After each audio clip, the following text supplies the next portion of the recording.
Assalamualaikum warahmatullahi wabarakatuh. Bismillahirrahmanirrahim. Alhamdulillahi rabbil alamin.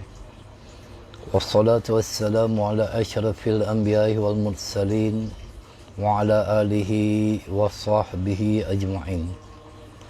Allahumma salli ala sayyidina Muhammad salatan tukhrijuni min zulumatil wahmi wa tuqrimuni bi nuri fahmi wa tudihu lima ashkata hatta yuham innaka anta ta'lamu wa la a'lam innaka anta 'alamul ghuyub subhanaka la ilma lana illa ma 'allamtana innaka antal alimul hakim rabbi shrah li sadri wa yassir li amri wa hlul 'uqdatan min lisani yafqahu qawli Allahumma yassir wa la tu'assir bi tammi bil khair wala hawla wala quwwata illa billahil alimul azim, amma ba'd. InsyaAllah pada pagi ini kita akan menyambung perbahasan Aqidah Ahlussunnah wal Jamaah, penjelasan sifat 50. Kerana memiliki akidah yang benar adalah sesuatu yang sangat berharga, yang akan menyelamatkan orang yang memilikinya daripada kekal di dalam api neraka. Kita masuk kepada bab yang seterusnya, iaitu sifat yang wajib bagi Allah Subhanahu wa taala. Sebagaimana kita mengetahui, sifat yang wajib bagi Allah Subhanahu wa taala itu yang perlu kita ketahui ada 20. Dan kita masuk kepada sifat seterusnya, sifat ma'ani, iaitu ilmun. Allah juga wajib memiliki sifat ilmu, iaitu mengetahui. Itu sebab kita ini tidak mengetahui apa-apa, baik yang nyata ataupun yang gaib. Seringkali kita membaca innaka anta ta'lamu wa la a'lam innaka anta 'allamul ghuyub, iaitu kita tidak mengetahui. Begitu juga kalau ilmu itu bukan anugerah daripada Allah Subhanahu taala, mana mungkin manusia dapat mengetahuinya. Baik. Sifat ilmu Allah adalah sifat yang azali, iaitu qadim, tidak ada permulaannya, menetap pada zat Allah. Dan juga sifat ilmu Allah adalah satu, tetapi berkaitan dengan semua perkara yang ada dan yang tidak ada secara mutlak. Pengetahuan Allah terhadap sesuatu tanpa didahului oleh kesamaran. Bermakna, sebelum perkara itu terjadi, telah pun diketahui oleh Allah Subhanahu wa taala. Allah mengetahui segala sesuatu secara partikular dan juga secara universal. Oleh kerana itu, mustahil bagi Allah bersifat sifat jahil atau bodoh. Yang jahilnya kita, yang bodohnya kita. Tetapi kita mengaku kejahilan kita itu adalah lebih baik dengan jahil basit. Kita mengetahui kejahilan kita, kita tidak memiliki ilmu, maka kita belajar, kita mencari tuan guru untuk kita menadah kitab agar kita itu dapat ilmu. Itu pun bukan semua yang akan diberi oleh Allah Subhanahu taala ilmu. Dan kita mengetahui kekurangan pada diri kita. Tetapi Allah Subhanahu taala itu ilmunya tidak seumpama kita ini. Jadi mustahil bagi Allah bersifat jahil atau bodoh, atau terjadinya sesuatu yang tidak sesuai dengan apa yang Allah ketahui. Semua diketahui oleh Allah. Kerana hal tersebut termasuk tanda-tanda kekurangan dan sesuatu yang baru. Sebagaimana firman Allah Subhanahu wa taala, wa huwa bikulli syai'in alim, dan dia maha mengetahui segala sesuatu. Itu sebab kita itu dilarang. Kita itu dilarang yang tidak mempunyai pengetahuan mengikuti sangkaan-sangkaan, sebagaimana di dalam surah Al-Isra Allah SWT berfirman, wala taqfula saylaka bihi ilm, dan janganlah kamu ikuti apa yang kamu tidak mempunyai pengetahuan tentangnya. Jangan kita bersangka-sangka, kita rasakan Allah itu seumpama kita berada di langit, bertempat dan sebagainya. Itu sangkaan-sangkaan yang sangat buruk. Dalam ayat ini, iaitu wahuwa bikulli syai'in alim, bahawa Allah maha mengetahui terhadap segala sesuatu secara tafsil, sebelum lagi berlaku, yang sedang berlaku, yang akan berlaku, semuanya di dalam ilmunya Allah Subhanahu wa ta'ala. Maka dengan itu Allah itu mengetahui terhadap segala sesuatu dengan pengetahuan yang sempurna dan menyeluruh. Seperti dikemukakan sebelumnya, zat Allah tidak serupa dengan zat apapun. Sifat-sifat Allah juga tidak sama dengan sifat apapun. Kita ketika lahir dan keluar pada kehidupan dunia ini, alam syahadah, tidak mengetahui apa-apa. Ada orang lahir, tiba-tiba dia boleh baca kitab, tiba-tiba dia boleh makan sendiri, tiba-tiba dia boleh jalan sendiri. Tak tahu apa pun kita. Kemudian Allah mengajarkan kita ilmu, pengetahuan sedikit demi sedikit. Allah yang beri. Allah yang memberi anugerah kepada kita sehingga kita mengetahui. Dan ini sesuai dengan firman Allah Subhanahu wa ta'ala, A'udzubillahi minasyaitonirrajim, wallahu akhrajakum min butuni ummahatikum la ta'lamuna syai'a.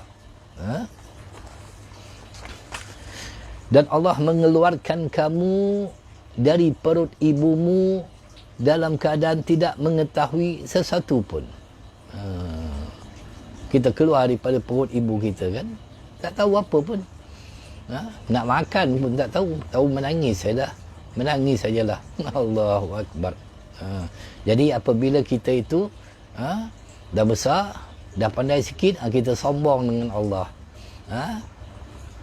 Kita lawan Al-Quran. Kita lawan agama kita sendiri. Masya Allah, tabarakallah. Kita lawan pula para ulama yang mereka itu lebih lagi mengetahui tentang ilmu-ilmu. Kita pandai-pandai mentafsirkan Al-Quran mengikut kemahuan kita. Sombongnya kita bila dah tahu sedikit, sehingga kan kita mempertikaikan mereka-mereka yang diberi ilmu oleh Allah seumpama para ulama. Ini banyak berlaku, tuan-tuan. Itu sebab kadang-kadang orang hanya mentafsirkan Al-Quran mengikut hawa nafsunya saja. Dia ilmu tak ada. Kita belum layak lagi untuk mentafsirkannya. Sehingga kan baginda Nabi SAW bersabda, man qala fil Quran bi ghairi ilmin falyatabawwa maq'adahu minan nar. Siapa yang mentafsirkan Al-Quran tanpa ilmu, dia main sangka-sangka je, maka dia menyediakan tempat duduknya di dalam neraka. Wallahu alam. Jangan main-main. Kalau kita tidak mengetahui sesuatu itu, adalah lebih baik kita merujuk kepada ahlinya. Bukannya kita itu bersangka-sangka ataupun merasakan kita itu mengetahui. Itulah lumrah sifat manusia setelah diberi sedikit ilmu oleh Allah SWT, dia menjadi sombong. Sombong pula dengan Allah. Allahu Rabbi. Setiap sesuatu yang kita ketahui pasti asalnya kita tidak tahu. Macam ilmu tauhid lah. Dulu kita tidak mengaji. Bila kita mengaji sedikit demi sedikit, moga-moga Allah SWT kurniakan kepada kita ilmu pengetahuan untuk kita mengenal Allah. Hal ini berbeza dengan pengetahuan Allah yang bersifat qadim, tidak didahului kesamaran. Kerana itu ilmu pengetahuan kita adalah hasil usaha, iaitu baru, iaitu kena usaha lah. Nak dapat ilmu, kena belajar. Nak kenal Allah, kena belajar. Nak kenal dengan baginda Nabi SAW, kena belajar. macam mana metod pembelajaran itu, adanya guru, adanya kitab, adanya catatan. Itu yang disebut sebagai belajar, bukan sekadar dengar-dengar. Sebab kalau sekadar dengar-dengar, masuk kanan, keluar kiri, habis dah. Tidak ditambat ilmu itu, ditambat dengan catatan. Sedangkan pengetahuan Allah bersifat kadim dan bukan hasil usaha. Allah mengetahui segala sesuatu sebelum terjadi dengan begitu terperinci.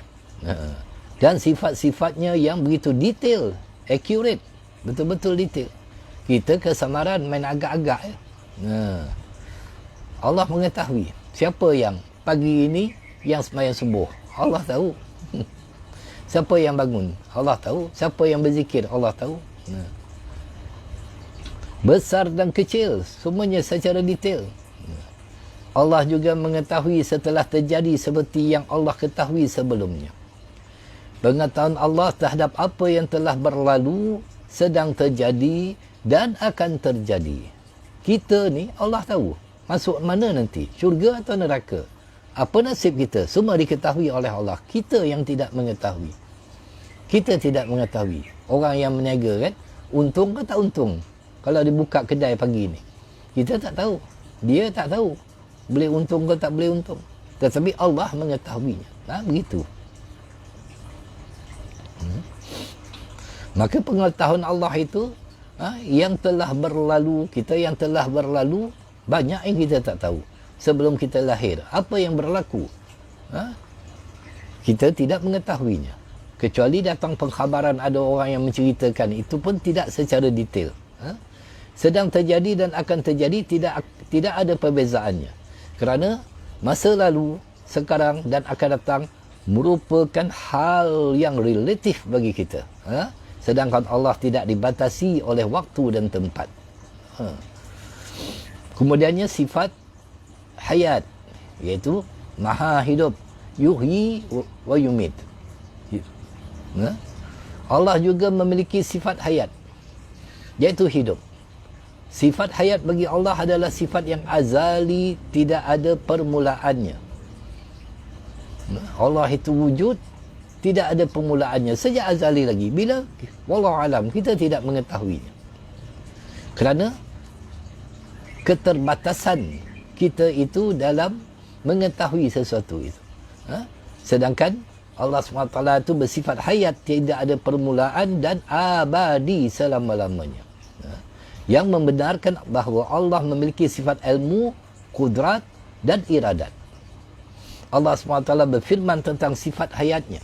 Lihat, setiap sifat yang ada dalam pengajian sifat 20 ini, semua ada dalilnya.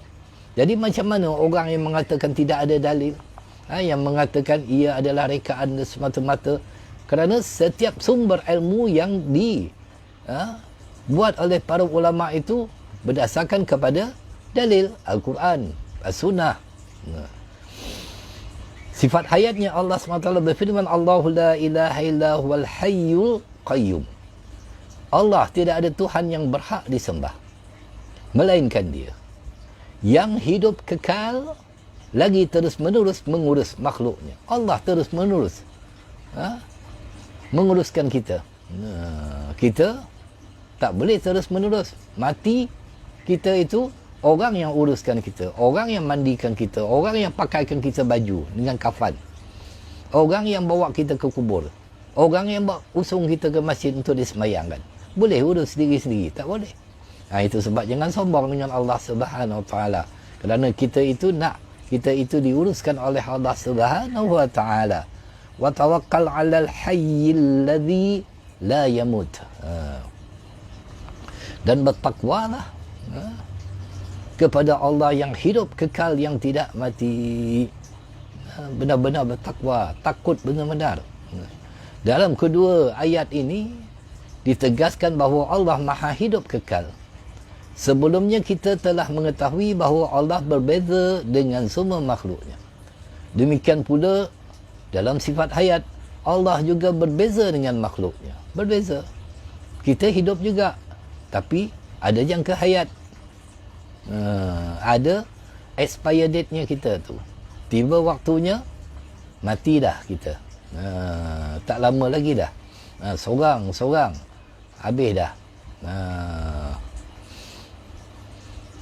Kerana kita dihidup ini dihidupkan oleh Allah. Allah yang memberi kehidupan kepada kita. Kalau kita perhatikan makhluk hidup di dunia ini, dibahagi menjadi 3. Pertama, kehidupan alam nabati atau tumbuh-tumbuhan. Yang di antara tanda-tandanya adalah berkembang dan semakin banyak. Pokok kan, rumput. Semakin lama semakin pembiak.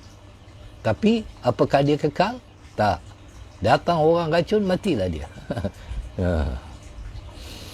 Kedua, kehidupan alam haiwani atau satwa, yang di antara tanda-tandanya adalah berkembang, semakin banyak dan bergerak. Ketiga, kehidupan manusia. Kehidupan kita ini, yang di antara tanda-tandanya adalah melebihi perkembangan kehidupan haiwani. Lebih daripada haiwan lagi.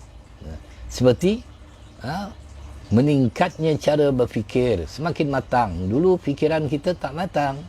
Waktu budak-budak kan, tak matang lagi, belum balik orang kata, belum cerdik lagi. Belum lagi matang. Tetapi sepatutnya orang yang umurnya 40 tahun ke atas, dia semakin matang lah.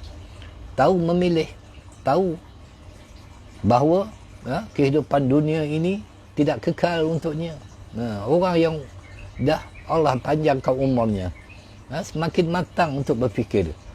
Bila kematangan berfikir itu, dia menjadi lebih bijak.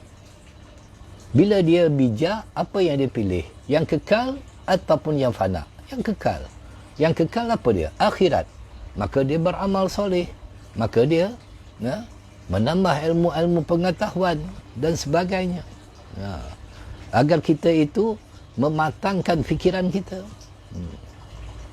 Kemampuan analisa, melakukan sesuatu lebih baik lagi, kemudian melihat jangka panjang ke hadapan, iaitu masa depan kita, masa depan akhirat kita itu. Dan ciri khas yang lebih penting bagi kehidupan manusia adalah memperbaiki kondisi kehidupan dan melihat hal yang ada di belakang, iaitu dengan dunia spiritual atau rohani manusia, iaitu lebih lagi advance dalam memahami kehidupan ini dan lebih lagi mengetahui tentang sesuatu yang kekal, yang gaib, yang kita nak cari. Ketiga macam kehidupan yang ini semuanya, dengan tumbuhannya, dengan haiwannya, dengan manusianya, bukan yang dimaksudkan dalam kehidupan Allah. Tidak sama. Kerana itu para ulama mendefinisikan sifat hayat bagi Allah dengan sifat yang azali dan abadi, yang membenarkan bahawa Allah memiliki sifat ilmu, kudrat dan iradat. Definisi ini sebenarnya bukan definisi hakikat kehidupan, tetapi penjelasan dari keniscayaan dari kehidupan tersebut. Artinya, ketika kita beriman bahawa Allah Maha mengetahui segala sesuatu dan yang menciptakan segala sesuatu, berarti Allah itu Maha hidup. Kemudian kita tengok pula kepada sifat seterusnya, iaitu sifat sama. Kita cuba habiskan sampai sifat 13. Sampai 13 sifat wajib yang telah disusun oleh Imam Abul Hasan Al-Asy'ari, dan ditambah lagi 7 menjadi 20 sifat wajib bagi Allah oleh Imam Abu Mansur Al-Maturidi. Baik, sifat sama. Allah juga memiliki sifat sama, iaitu mendengar.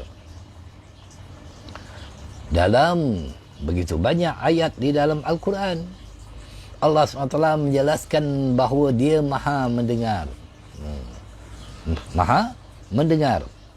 Seperti bagaimana firman Allah Subhanahu wa taala, A'udzubillahi minasyaitonirrajim.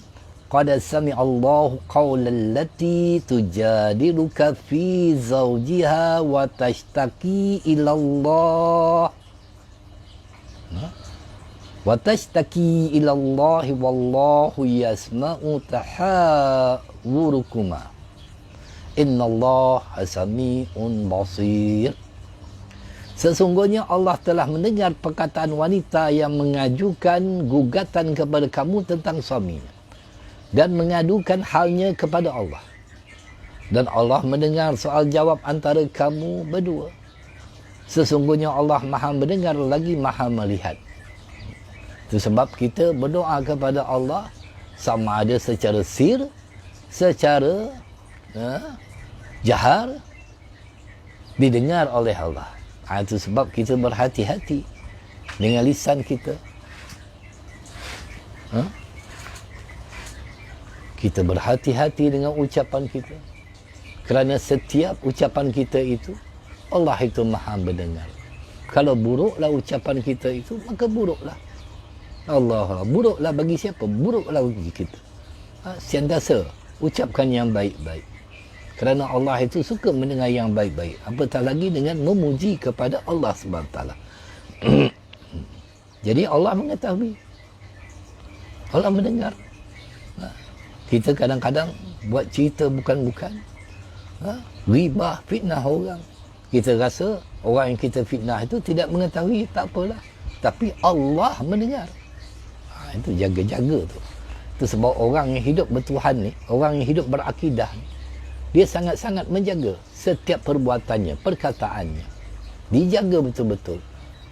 Bila mantap akidahnya, bila mantap ilmu tauhidnya, bila dia betul-betul mengenal kepada Allah SWT, dia menjadi semakin takut, semakin bertakwa. Kenapa takut? Nak bercakap, fikir dulu. Nak bercakap, fikir dulu. Kerana percakapan kita itu dihitung. Tetapi bagi orang yang tidak ada akidah dalam dirinya, tak mantap akidah dia, dia cakap mengikut kehendak dia, dengan hawa nafsu dia, fitnah orang, buat ribah dan sebagainya, mengatur orang itu, mengatur orang ini dan sebagainya. Allahu Rabbi. Sebab dia merasakan bahawa Allah itu tidak mendengar. Dia merasakan tidak ada apa-apa apa yang dia ucapkan tadi itu. Allahu Rabbi. Ini sangat-sangat bahaya. Dan Allah itu bukannya pekak. Seumpama kita. Berbeza dengan kita. Kalau di dalam kitab Baqarah Al-Amani, salah seorang ulama, Syekh Ismail Al-Fatani Al-Makki, dia digelar dengan nama Pakda Il-Mekah. Dia kalau menterjemahkan mendengar ni dengan pendengar. Pendengar. Baik.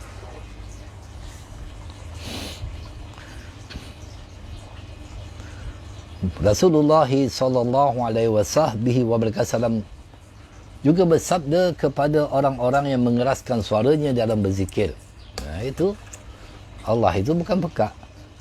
Di mana Rasulullah sallallahu alaihi wasallam menyebutkan, ya ayuhan nasurba'u ala anfusikum fa innakum la tad'una asamma wala ghaiban innahu ma'akum innahu sami'un qarib. Wahai manusia, kesihanilah diri kamu, kerana sesungguhnya kamu tidak menyuruh pada Tuhan yang tuli dan jauh. Sesungguhnya dia bersama kamu, maha mendengar dan maha dekat. Hadis yang diriwayatkan oleh Imam Bukhari, hadis yang sahih, dan Imam Muslim. Jadi ayat Al-Quran dan hadis sahih di atas menegas yang kita baca itu, menegaskan bahawa Allah maha mendengar. Tetapi perlu kita faham, berzikir tadi itu ada dua metodnya. Boleh kita berzikir secara sir, secara perlahan, ataupun malah ada zikir nafsi, zikir di dalam hati, ataupun kita berzikir secara jahar dengan tujuan untuk mengajar ataupun agar kita jangan mengantuk dan sebagainya. Akan tetapi pendengaran Allah berbeza dengan pendengaran kita. Kita selalu dengar yang tak betul. Dengar tak betul. Orang yang pertama dengar berita daripada seseorang. Dia dengar berita kan daripada seseorang. Kemudian dia sampaikan berita pada orang kedua sampai ketiga sampai keempat. Semua lain-lain cerita. Jadi pendengaran kita tu kadang-kadang tak betul. Itu sebab kadang-kadang orang kita salah dengar pula. Bila kita sampaikan sesuatu lain yang kita maksudkan, lain pula yang dia faham. Itu berbeza manusia ini. Kerana sifat-sifat Allah tidak sama dengan sifat makhluknya. Kita mendengar suara melalui telinga, saraf pendengaran dan suara yang dihasilkan oleh gerakan dalam selaput telinga kita. Itu sebab telinga kita ni ada organ-organnya, ada selaputnya. Kalau tak dibersihkan pagi-pagi dan sebagainya, pendengaran kita makin lama makin kurang. Itu sebab kita cuci dan sebagainya. Yang peliknya manusia ni kadang-kadang sesuatu yang baik dia tidak mahu mendengarnya. Dia suka mendengar yang buruk. Sebab itu telinga kita ni kita kena jaga betul-betul agar tidak dimasuki sesuatu yang tidak baik. Kalau dimasuki dengan ghibah, umpatan, ataupun mendengar sesuatu yang lara seperti muzik dan sebagainya, maka sukar untuk dimasuki dengan sesuatu yang baik seumpama mendengar Al-Quran, mendengar hadis dan sebagainya. Jaga. Sebab telinga kita ni hanya pinjaman daripada Allah. Sesuatu barang yang kita pinjam mesti kita jaga dengan baik, sebab kita nak pulangkan dalam keadaan baik nanti. Tentu saja semua itu mustahil bagi Allah, kerana Allah itu tidak perlu adanya cuping telinga, ada selaput telinga dan sebagainya. Kerana itu para ulama mendefinisikan sifat sama pendengaran bagi Allah dengan sifat yang azali dan menetap pada zat Allah yang berkaitan dengan semua hal yang dapat didengar dan semua perkara yang ada sehingga menangkapnya secara sempurna. Semuanya diketahui oleh Allah, walaupun bisikan hati kita. Orang bisik dalam hati kan, ustaz ni entah apa-apa. Allah dengar. Allah dengar. Walaupun saya tidak mendengarnya, tapi Allah mendengar. Dalam definisi tersebut, para ulama hanya menetapkan apa yang ada dalam dalil dan tidak meneliti hakikat pendengaran Allah, kerana itu hanya diketahui oleh Allah Subhanahu wa taala. Kemudian sifat basar. Kita biasa mendengar ayat basir. Sifat basar. Allah juga wajib memiliki sifat basar, iaitu melihat, maha melihat, pelihat. Dalam beberapa ayat di dalam Al-Quran juga Allah SWT menjelaskan tentang perkara tersebut. Wa huwa sami'ul basir, di dalam surah Al-Syura. Dialah yang maha mendengar dan melihat. Qala la takhafa innani ma'akuma asma'u wa ara. Janganlah kamu berdua khawatir, sesungguhnya aku berserta kamu. Aku mendengar dan melihat. Ini juga di dalam surah Taha. Ketika baginda Nabi SAW bersama Sayyidina Abu Bakar bersembunyi di dalam gua ketika dikejar oleh orang kafir Quraisy ketika peristiwa hijrahnya Rasulullah SAW. Jadi Allah SWT kata, jangan kamu berdua khawatir. Allah melihat kamu, Allah mendengar apa rintihan kamu, apa kekhawatiran kamu itu. Itu sebab Allah menyebutkan qala la takhafa innani ma'akuma asma'u wa ara. Begitu juga di dalam firman Allah Subhanahu wa taala, alladzi yaraka hina taqum, iaitu yang melihat kamu ketika kamu berdiri untuk sembahyang. Dan melihat pula pergerakan gerak badanmu di antara orang-orang yang sujud. Alladzi yaraka hina taqum wa taqallubaka fis sajidin. Dalam surah Asy-Syu'ara, di mana Allah SWT mengatakan yang melihat kamu ketika kamu berdiri untuk sembahyang. Kerana ketika kita berdiri untuk sembahyang tu, Allah melihat hamba-hambanya. Dan melihat pula perubahan gerakan badanmu di antara orang-orang yang sujud. Rasulullah sallallahu alaihi wasallam mengkhabarkan bahawa Allah Maha melihat pada kita. Ketika ditanya tentang ihsan, bukankah hadis Jibril alaihi salam, panjang hadisnya, kalau kita melihat di dalam Sahih Bukhari, di mana Jibril alaihi salam datang bertemu dengan baginda Nabi sallallahu alaihi wasallam, menyerupai seorang pemuda yang begitu tampan, memakai pakaian serba putih yang tidak ada debu-debu kotoran, yang tidak dikenali oleh para sahabat. Bertemu dengan baginda Nabi sallallahu alaihi wasallam, sehingga kan bertemu antara lutut Jibril alaihi salam dengan lutut baginda, bertanya tentang iman, bertanya tentang Islam, bertanya tentang ihsan.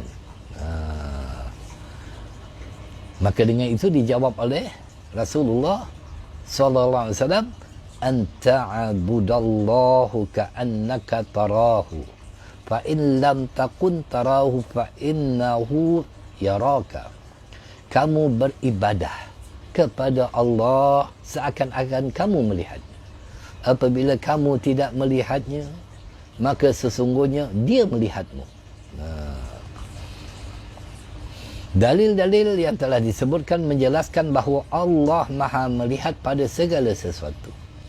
Tetapi yang perlu ditegaskan di sini, penglihatan Allah tidak sama dengan penglihatan makhluk. Kita sebagai manusia dalam melihat sesuatu melalui mata yang tersusun dari beberapa lapisan dan saraf penglihatan. Dalam ni kan ada saraf-sarafnya, ada lapisan-lapisannya, ada sel-selnya. Hal ini tentu mustahil bagi Allah Subhanahu wa taala. Sifat-sifat Allah tidak sama dengan sifat apapun.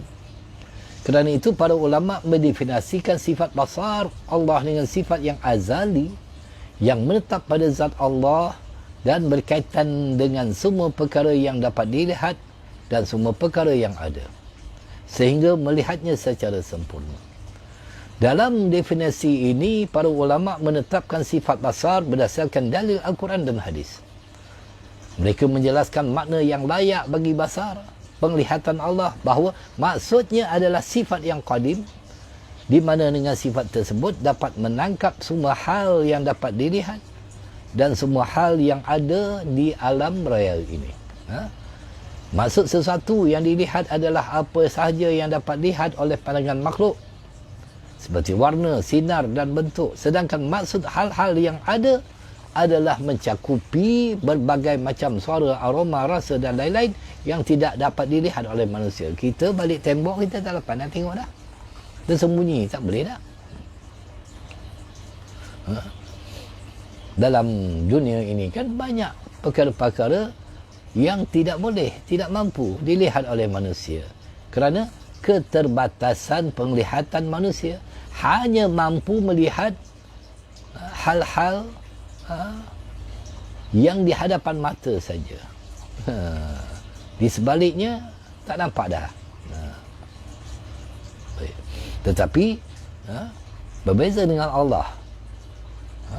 Walaupun di dalam gelap, seekor semut hitam yang berada di batu yang hitam, Allah melihatnya. Kita tak boleh ni. Kita ini melihat dengan mata, tetapi mata pula mesti ada cahaya. Kalau dalam gelap gulita, tak mampu untuk kita melihatnya. Jadi kita bergantung pula pada cahaya. Ini kalau tak pasang lampu tak nampak, tuan-tuan. Berbeza dengan Allah. Allah sama ada terang, gelap, tersembunyi, semua dilihat oleh Allah Subhanahu wa taala. Kemudian sifat yang ke-13, kalam. Allah juga memiliki sifat kalam yang berfirman, iaitu berfirman. Itu sebab kita menyebut Al-Quran itu kalamullah, firman Allah. Kerana itu mustahil Allah bersifat bakam, iaitu bisu. Dalil bahawa Allah wajib memiliki sifat kalam adalah firman Allah Subhanahu wa taala, wa kallamallahu Musa taklima. Dan Allah telah berbicara kepada Musa dengan langsung, secara langsung. Jadi dalam ayat ini yang dijelaskan ini bahawa Allah berbicara kepada Nabi Musa alaihi salam. Seandainya Allah tidak mempunyai sifat kalam, tentu Allah akan memiliki sifat sebaliknya, iaitu bakam, bisu. Tetapi sifat kalam dengan suara itu, Allah tu berbicara bukan dengan suara, bukan dengan mulut. Ini kena faham, berbeza dengan makhluk. Itu sebab kita kena faham tentang kalam nafsi, kalam lafzi, kalam yang berlafaz, kalam yang berlafaz, kalam nafsi yang tidak berlafaz. Seumpama bisikan hati itu tidak berlafaz.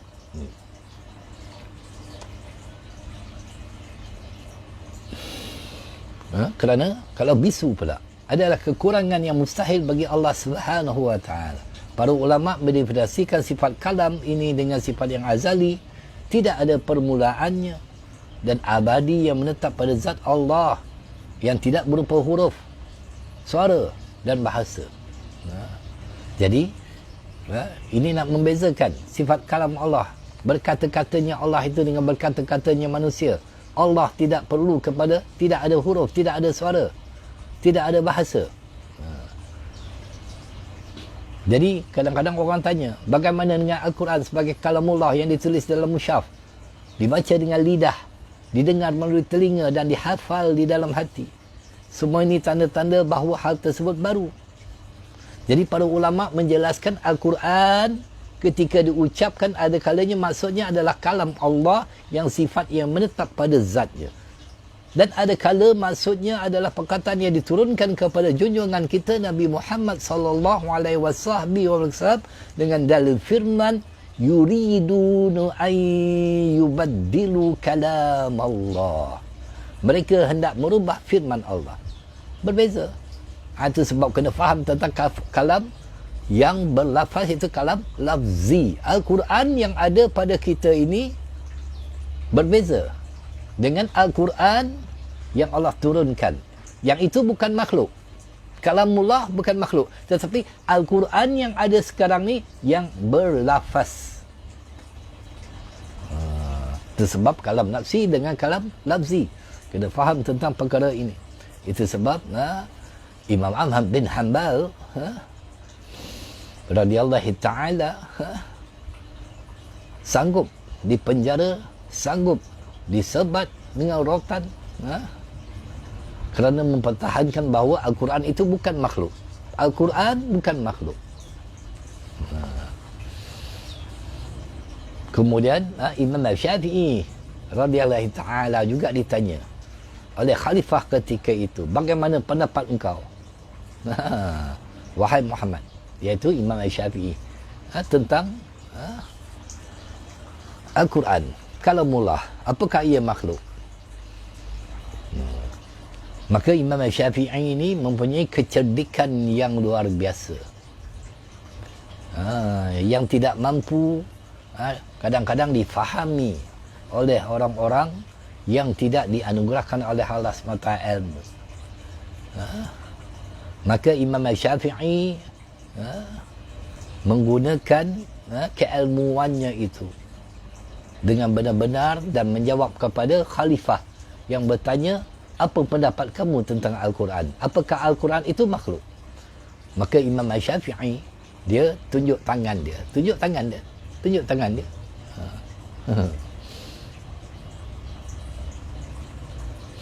Lalu Imam Syafi'i mengatakan, adapun Taurat, Zabur, Injil, Al-Quran, empat ni kata Imam Syafi'i makhluk.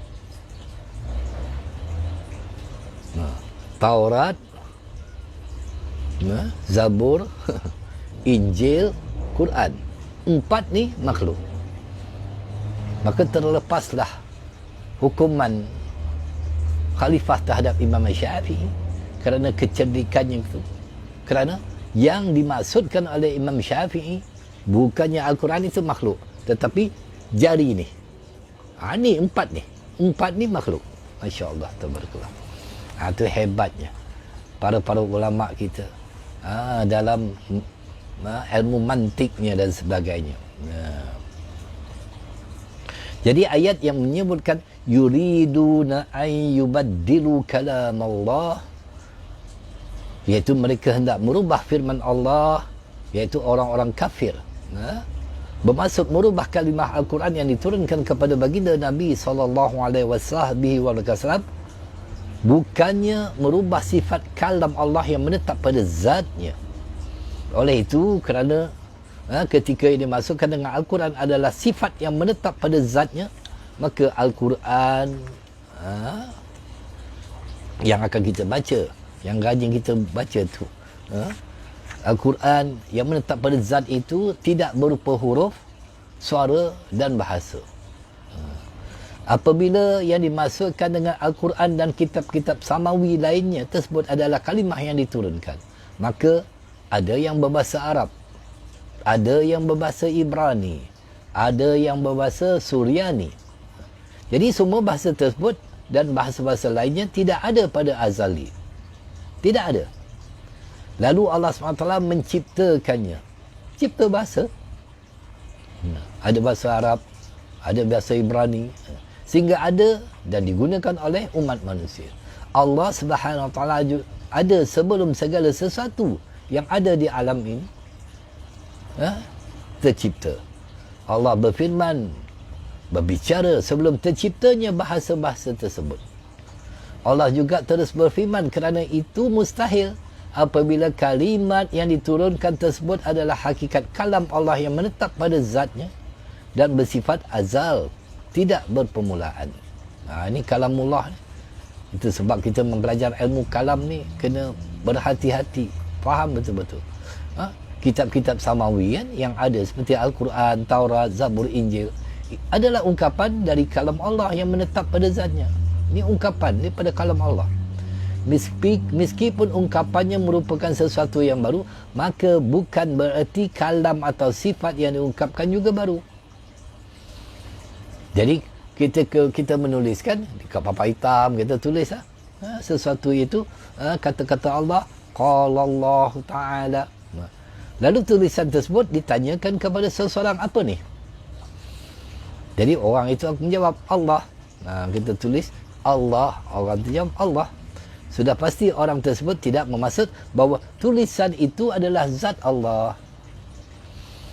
Seorang yang berakal tidak akan berfikiran sedemikian. Orang tersebut akan memberikan pengertian bahawa kata tersebut adalah ungkapan yang menunjukkan pada Tuhan yang ada, disembah dan pencipta segala sesuatu. Jadi di sini perlu dijelaskan bahawa para ulama membezakan Al-Quran sebagai sifat Allah yang qadim dan kalam Allah dalam bentuk bahasa dan tulisan. Ketika menyampaikan pelajaran ilmu tauhid dan sebagai bantahan terhadap orang-orang yang menyimpang dari tuntutan syarak dan akal. Oleh kerana itu, di sini tak boleh kita lupakan bahawa kerana Al-Quran yang kita baca dalam tinjauan syarak masih dianggap kalamullah, maka kalimat-kalimat Al-Quran, huruf-hurufnya, kertas dan covernya, ada hard cover tu kan, Al-Quran memiliki kemuliaan yang agung. Itu sebab nak sentuh Al-Quran mesti berwudu, nak baca Al-Quran mesti beradab. Sebab yang kita baca itu adalah kalamullah. Kita sedang berbicara dengan Allah. Sehingga orang yang menghinanya atau meremehkan Al-Quran ini dianggap kufur dan keluar daripada Islam, dan membuat sesuatu yang tidak baik terhadap Al-Quran itu, maka hukumnya haram kalau kita memperlecehkan Al-Quran yang ada ini, kerana itu merupakan kalamullah. Yang mana kita akan membacanya dan senantiasa membacanya setiap hari. Seumpama semalam kan, Masya Allah, tabarakallah, khutbah di masjid-masjid wilayah tentang kalamullah, tentang Al-Quran yang mengajak manusia membacanya, mentadaburnya, memahami isi kandungannya dan mengamalkannya. Ini Al-Quran ni. Kerana Al-Quran itu hudal linnas, hudal lil muttaqin. Petunjuk, menu kita tu. Macam mana nak jalan kehidupan di dunia dan akhirat? Al-Quran. Semua ada dalam Al-Quran. Tetapi jangan kita tafsir sendiri. Nak rujuk Al-Quran, carilah guru-guru yang mentafsirkannya. Kerana kalau kita mentafsirkan sendiri, menjadi rosak kerana mengikut sangkaan kita. Walaupun sangkaan itu betul, tetapi ia tetap salah. Sebagaimana yang disebutkan, man takallama fil Qur'an bibaradihi fa asaba faqad akhta'a. Siapa yang mentafsirkan Al-Quran dengan akalnya, lalu kebetulan hasil penafsirannya adalah betul, ia tetap salah. Jangan main-main. Jangan main tafsir saja. Ni Al-Quran, ni Al-Quran. Ni Al-Quran Allah kata dalam Al-Quran sendiri. Pakai akal dia. Ramai komen-komen kita tengok kadang-kadang orang pakai akal kan. Ini Allah Subhanahu Wa Taala yang menjawab, Ar-Rahman 'alal 'arsy istawa. Allah Ar-Rahman itu istiwa di atas arasy. Dia faham cara dia. Ini bahaya. Ini Al-Quran yang sebut, dia kata summastawa 'alal 'arsy. Kemudian Allah istiwa di atas arasy. Tengok Allah tu istiwa. Istiwa tu apa? Istiwa itu bersemayam. Tengok Al-Quran tulis bersemayam di atas arasy, dia kata.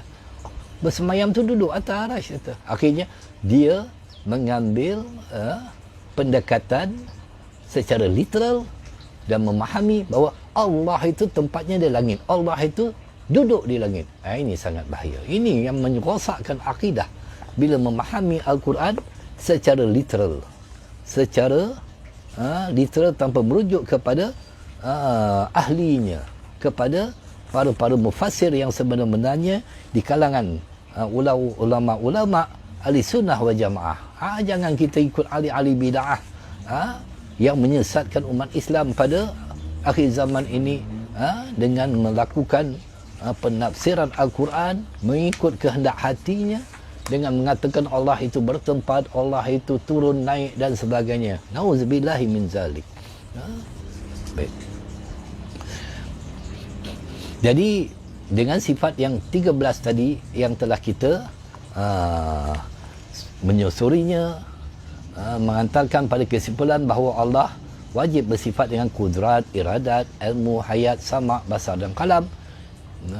Dan ini disebut sebagai sifat ma'ani. Sifat ma'ani. Itu kena faham tu.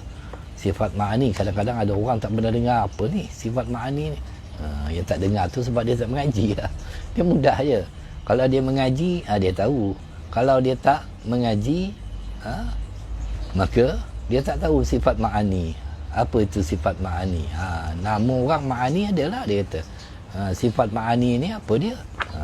Sebab kena kita belajar, kita kena mengaji. Sifat nafsiyah, salbiyah, maknawiyah, ma'ani. Bila kita tak mengaji, tak tahulah kita. Tercengang-cengang jadinya nanti. Allah Rabbi. Sifat-sifat ini menghantar pada kesimpulan bahawa Allah itu bersifat qadiran. Itu akan kita lanjutkan ni. Muridan, aliman, hayyan, sami'an, basiran dan mutakaliman. Ada 7 lagi. Dan ini disebut sebagai maknawi, maknawiyah.